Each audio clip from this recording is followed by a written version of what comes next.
My name is John Carter, a 45-year-old man who thought he'd seen it all until the cracks in my family started showing.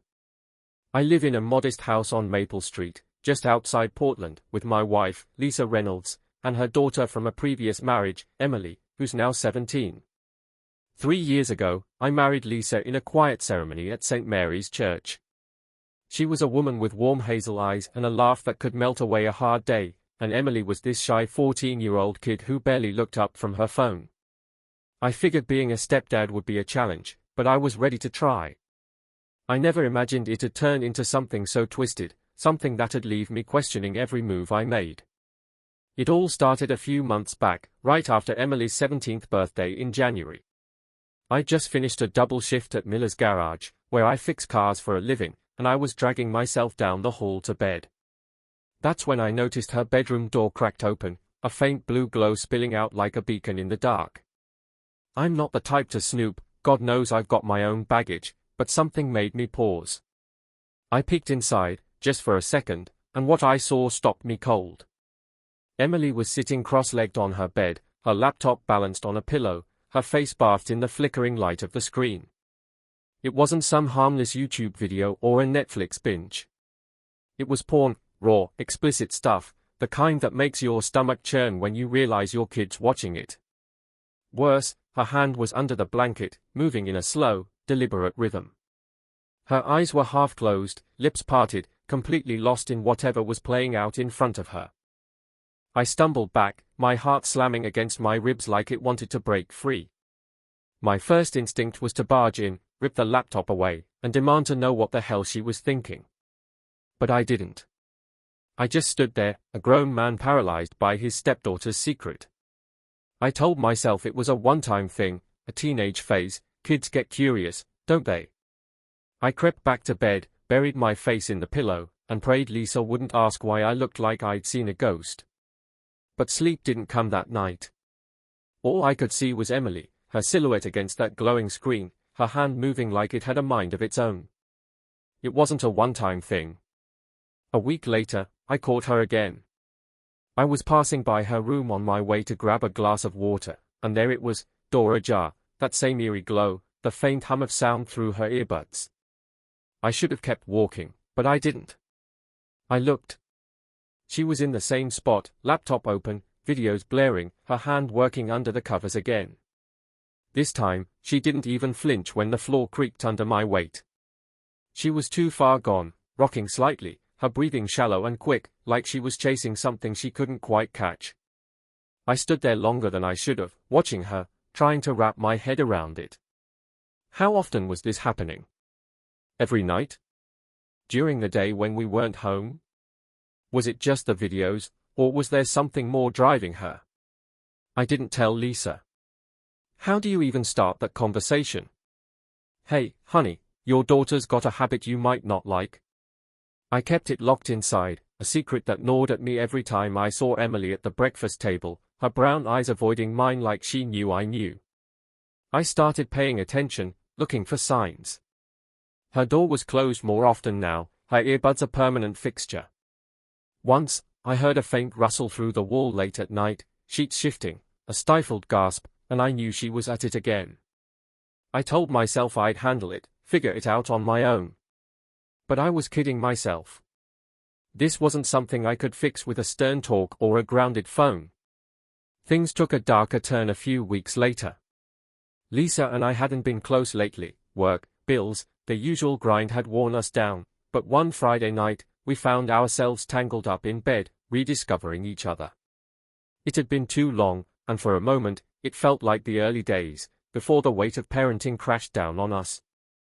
Lisa's hands were warm against my skin, her breath soft in my ear, and I let myself get lost in it. Then I heard it, a faint creak outside the door. My gut twisted. Lisa didn't notice, her fingers tightening on my shoulders, but I couldn't shake it. I pulled away, heart pounding, and slipped out of bed. I cracked the door open, just an inch, and there she was, Emily, standing in the shadows, her wide brown eyes locked on us through the gap. Her face was flushed, her lips trembling, like she was caught between fear and something else, something I didn't want to name. She bolted when she saw me, her footsteps echoing down the hall like a gunshot in the silence. I stood there, half naked, staring at the empty space she'd left. Lisa sat up, frowning, her hair a mess. "John? What's wrong?" she asked, her voice thick with sleep and confusion. I mumbled something about hearing a noise and climbed back into bed, but my mind was racing. Emily wasn't just curious about herself, she was curious about us. The thought made my skin crawl. What kind of kid does that? Why would she stand there, watching her mom and stepdad like some kind of voyeur? I couldn't look at her the next morning over breakfast. Lisa chatted about a new project at work, oblivious, while Emily picked at her cereal, her cheeks pink like she knew I'd caught her. I kept my mouth shut, but I knew I couldn't ignore it anymore. This wasn't just a phase, it was creeping into every corner of our home, staining everything I thought I understood about this family. I wrestled with it for days. Should I confront her? Tell Lisa? Pretend it never happened and hope it'd go away? I couldn't sleep, couldn't focus at work. Every time I turned a wrench, I saw Emily's face in the doorway, her eyes boring into me. I settled on something I'm not proud of, something that felt wrong even as I did it. I ordered a small security camera online, a tiny thing with night vision and motion detection.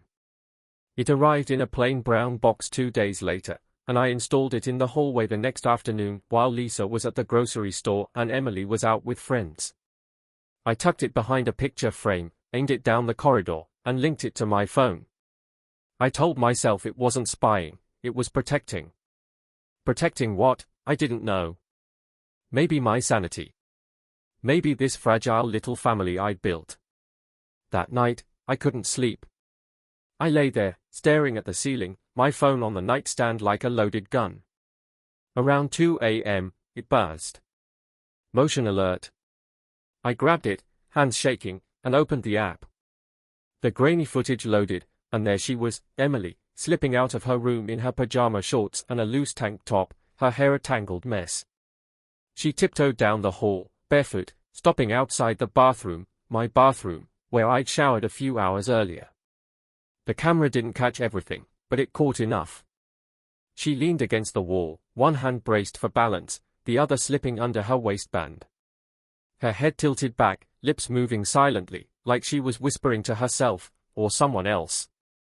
Her breathing came through the audio, sharp and uneven, growing faster as her hand moved. I could see the tension in her shoulders, the way her body rocked slightly, chasing that release. She stayed there for maybe 5 minutes, her movements growing more desperate, until she shuddered and slumped against the wall, spent.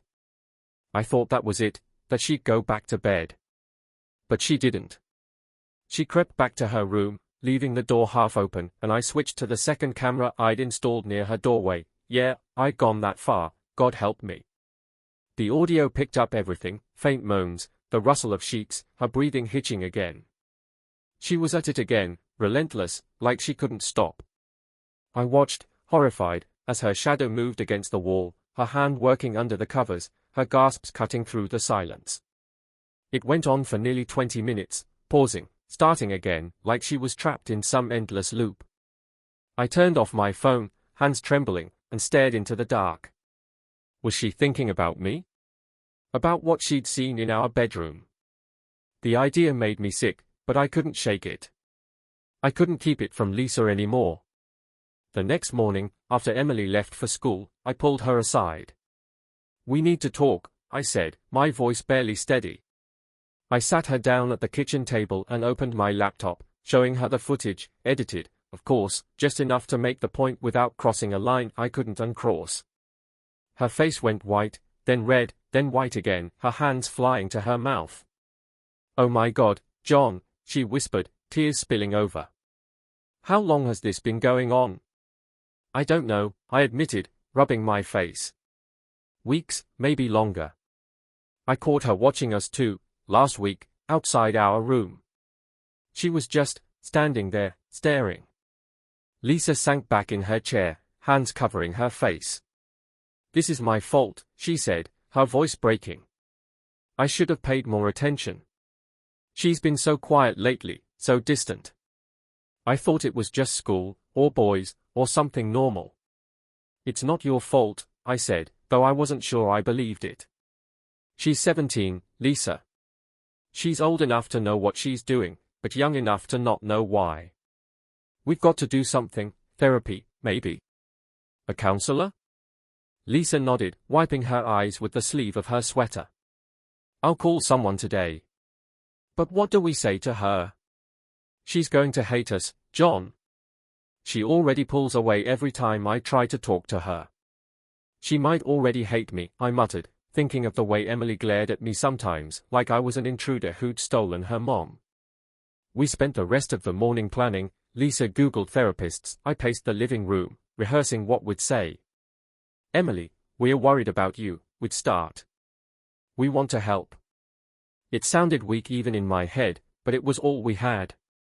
We didn't get the chance to test it, though. Fate had other plans. That afternoon, Emily came home early. Lisa was still in the kitchen, on the phone with a psychologist's office, her voice tight with nerves.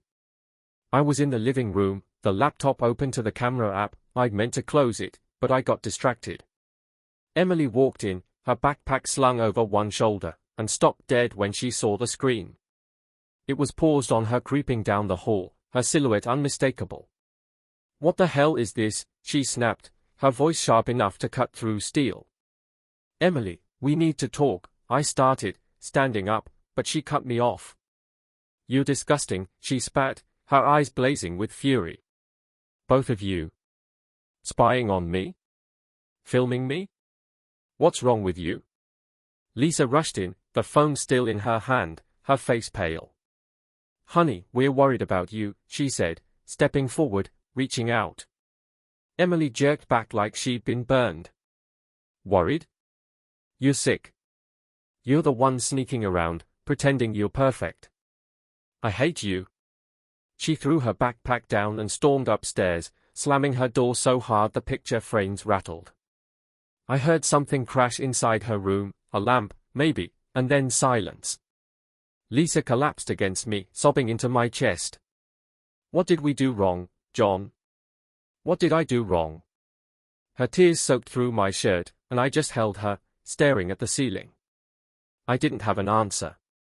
We stood there for what felt like hours, listening to the muffled thumps from Emily's room, her throwing things, pacing, raging against us. I wondered if we'd pushed her too far, if we'd broken something that couldn't be mended. The next few days were a standoff. Emily barely spoke to us. She'd come down for meals, eat in silence, her eyes fixed on her plate, then vanish back upstairs. Lisa called a therapist, a Dr. Ellen Harris, a soft-spoken woman with a calm voice, and booked an appointment for the following week. She's processing a lot, Dr. Harris said over the phone when Lisa explained the situation. Puberty, family changes, maybe some unresolved feelings about her dad leaving. Give her space, but don't let her isolate completely. Space was all we could give her. I took the cameras down the day after the blowout, couldn't stand the sight of them anymore, couldn't stand what they turned me into. Lisa started leaving notes under Emily's door, little scraps of paper with messages like, "We love you," and "We're here when you're ready." They went unanswered, piling up like fallen leaves. I caught myself listening at night, waiting for the creak of her door, the rustle of sheets. One night, I heard it, soft footsteps, a faint gasp through the wall. She was at it again, alone in the dark, and I didn't know whether to feel angry or sorry for her. Then, one morning, I found something on the kitchen counter. A crumpled note in Emily's messy handwriting, "I'm sorry. I don't know what's wrong with me." It was scratched out in places, like she'd written it in a hurry, but it was there, real and raw. I showed it to Lisa, and her eyes welled up again. "She's reaching out," she said, clutching the paper. "This is good, right? She's not gone yet." "Maybe," I said, but I wasn't sure. Was it a breakthrough, or just another layer to this mess?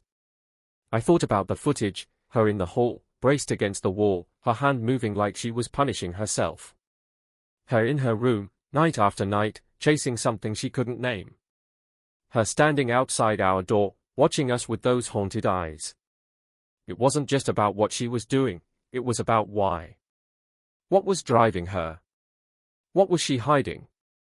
Yesterday, Emily didn't come out of her room at all. Lisa spent the day crying, blaming herself, me, the world. I tried to comfort her, but my words felt hollow. We'll get through this, I said, but I didn't know if I believed it. I'm sitting here now, March 12, 2025, staring at that note, wondering where we go from here. Do we force her to talk? Drag her to therapy kicking and screaming? Wait her out and hope she comes around? Or is this just the beginning of something bigger, something we're not equipped to handle? I keep replaying it all in my head, her sneaking out at night, her silhouette in the hall, the way she trembled against the bathroom wall, her moans cutting through the silence of her room. I see her standing in our doorway, her face a mix of shame and defiance. I hear her screaming that she hates us, and I wonder if she means it. Lisa's falling apart, and I'm not far behind. We're a family unraveling, thread by thread, and I don't know how to stitch us back together. So I'm asking anyone out there, what would you do if you were me? Push harder and risk breaking her completely? Pull back and let her drown in whatever's eating her up? Call for help and hope someone else can fix this? I'm out of ideas, and I'm scared we're running out of time. Tell me, please, what's the next step?